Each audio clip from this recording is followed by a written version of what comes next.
Good afternoon, ladies and gentlemen. Thanks so much for joining us. This is Daniel Estulin. Welcome to Estulin. Today, my guest is Professor Dr. Alexander Dugin. His new book, The Trump Revolution, A New Order of Great Powers, available from Arctos Publishing. He's joining us from Moscow. Alexander Gilievich, thank you so much for your time and welcome to the show. Thank you. Thank you for inviting me. Russia is very close to victory. So the question is, what now? Where does Russia go from here? Where does Ukraine go from here? What is Ukraine going to look like? So we could not, I think we should not be so sure about the final result of this war. It is evident that Russia is winning, but after Trump came to power, so many things became transparent, evident. So many things. First of all, now it's clear that we didn't fight neither against Ukraine nor against the West in general. We fought against United States of America with all its power. So that was proxy war, started by globalist administration of left liberals in United States who were in power, and they have provoked and started this war against us in the Ukraine. So from the very beginning, that wasn't the war between Russia and Ukraine, but the war between Russia and United States of America in Ukraine. That wasn't so clear. We knew that, but the world, the public opinion had totally different picture. The picture totally false and prepared by globalists. Second point, that wasn't exactly against United States of America, but against globalist international. We fought against the deep state, American deep state with left liberal ideology that regarded Russia as the obstacle that hindered the instauration of the New World Order, liberal dominance, unipolarity, and hegemony of liberal West, not the West, neither West nor United States of America, but this globalist system. And when Trump came to power, many things became totally clear to everybody. So now this war is continued by still left liberal globalist European Union against us. But what is interesting, the very European Union now is in a very awkward position because it fights on both sides against us in Ukraine, and they are almost declared the war against Trump, against the United States of America. That's a very particular situation.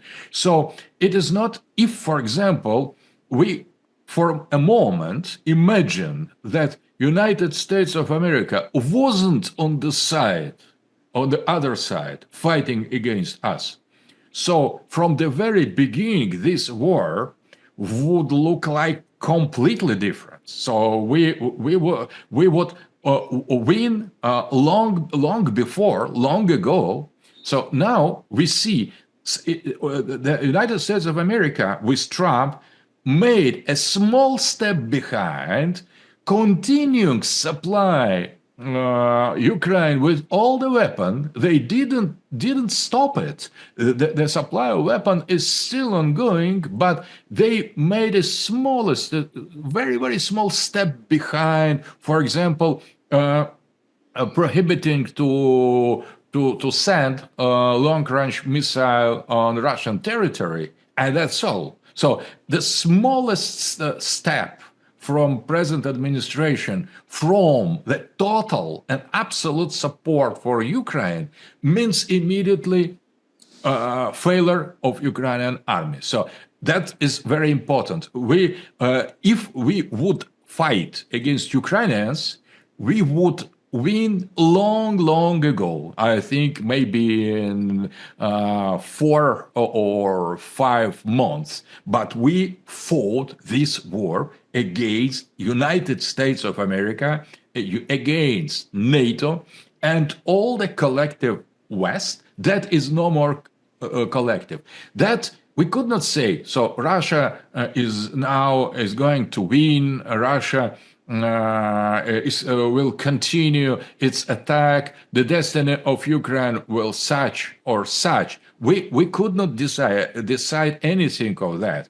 We need first of all to establish the new logic, new structure of relations between Russia and United States of Trump, and only after we could deduce from this new structure and new world architecture what will go next. Because the war between Russia and Ukraine would end in 1 month, maybe weeks.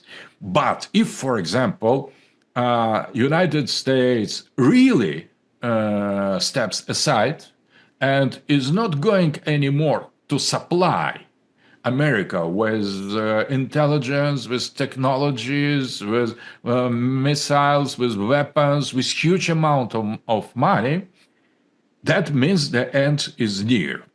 On the other side, if, for example, European Union would like to replace United States supporting Ukraine, so that will mean totally different thing. That will be no more the war between Russia and United States, but the war between Russia and European Union without direct involvement of United States or with indirect involvement of it. So that makes difference. So now it is absolutely clear that everything depends not on Zelensky, his will, his troops, his desires to start peace talk or not.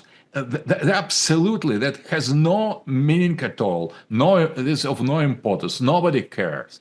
The only thing of great importance, of essential importance, is the talks between Putin and Trump, and new rules that will be or will not be agreed upon during their meeting. So everything depends from that. We could not say, for example, Russia will win soon.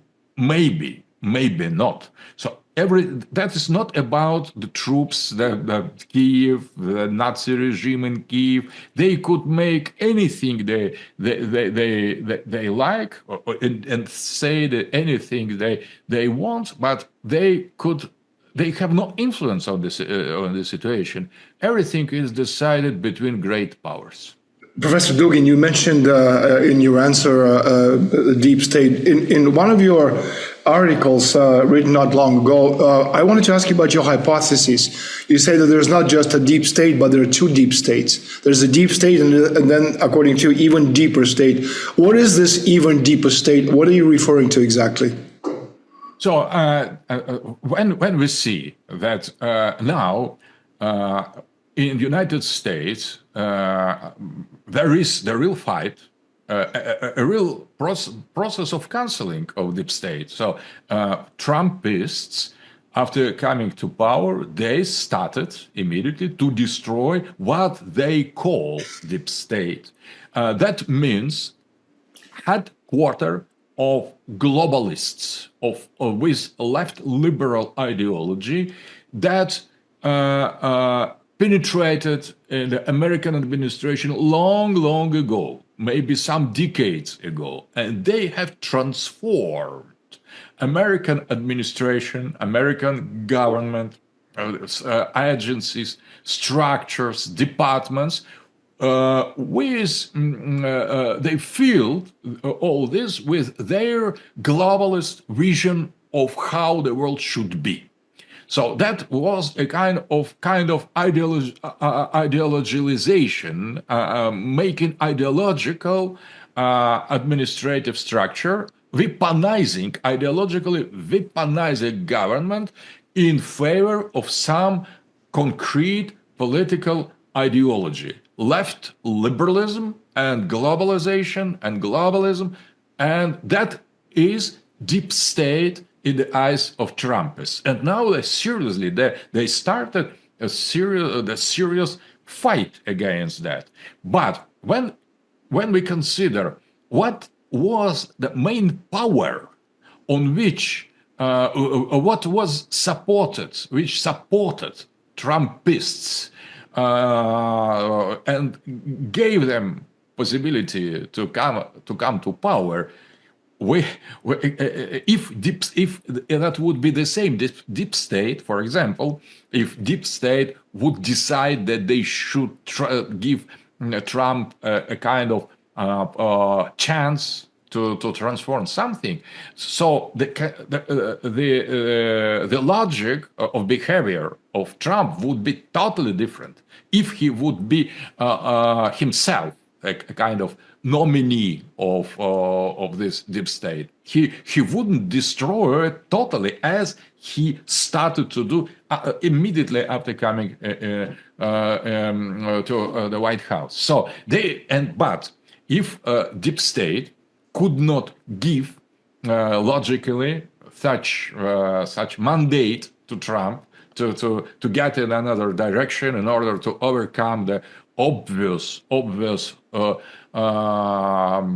degeneration of liberal globalism, what instance has sanctioned Trump's coming to power? That is very. I have just hypothesis about that. It is not the knowledge. That is just the form of analysis, because it is very. It would be very strange if the only power that has given to Trump this chance to come and to change everything, and global and American politics would be just general populist feelings. So just American people that is tired of this globalist agenda. That was very important factor. That was one of the most important electoral tool for that. But if we consider how strong and powerful is deep state, all the government, all the structure, all the administrational systems, all the agencies, all departments, so it is absolutely impossible that only general discontent of globalist rule would supply Trump and Trumpists with all radicalism they have such mandate to rule. So there should be something else. I don't know what, but I just presume. I just deduce that it should be something else. But it is not so important. It is just I'm trying to get into depths of political analysis of what is going on in America, because it is so wonderful, it is so unexpected, so it is unpredictable. I was always a supporter of this conservative revolution in the world, including in the United States, in other continents, return to traditional values, to normalization of the relations between genders. That is my philosophy. So I'm a priori a supporter of Trump's revolution, but I'm just guessing how that could happen, how it could be possible. It is not criticism, it is not a new conspiracy theory. Yeah, I'm just wondering how it could be possible and why they did not kill him before, because with all the weapons, with all the